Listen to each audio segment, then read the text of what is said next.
ஈரோட்ல நடந்த தாவேகா தலைவர் விஜயோட மக்கள் சந்திப்பை பத்தி தான் பேச போறோம். இதுல பேசுறதுக்கு என்னங்க இருக்கு? அவர் பேசுனதே சினிமா வசனங்கள் தானே அப்படின்னு நீங்க சொல்றீங்க. சரிதான். கண்ண மூடிட்டு கேட்டா ஏதோ ஒரு விஜய் படம் பார்த்த ஒரு எஃபெக்ட் தான் இருக்கு. வேற ஒரு பொலிட்டிக்கலா அதுல எதுவுமே இல்ல. பொலிட்டிக்கலா ஒரு பேசவும் இல்ல.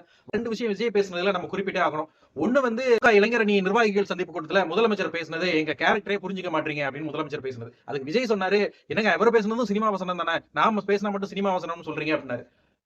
முதலமைச்சர் பேசுனது பாஜகவுக்கு எதிரா அமித்ஷாவுக்கு எதிரா பேசினது.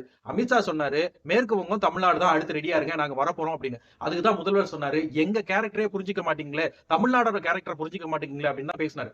ரெண்டாவது விஷயம், தமிழ்நாட்டுல திமுக ஆட்சிக்கு வந்ததுல இருந்து 207 பள்ளிகளை மூடிட்டாங்க அப்படின்னு விஜய் பேசியிருந்தாரு. 2020-21 ஆண்டுல தமிழ்நாட்டோட பள்ளிகள் எண்ணிக்கை 37,589. 2023-24 ஆண்டுல தமிழ்நாட்டோட பள்ளிகள் எண்ணிக்கை 37,689. திமுக ஆட்சிக்கு வந்தது பிறகு 83 பள்ளிகள் கூடி இருக்குன்னு திமுக சொல்லல, ஒன்றிய அரசோட அறிக்கை சொல்லுது. இது கூட தெரியாம யாரோ எழுதி கொடுத்ததை வந்து பேசிட்டு போறதுக்கு நீங்க ஒரு அரசியல் கட்சி தலைவரா இருக்க வேண்டிய அவசியம் இல்லை விஜய் அங்கிள்.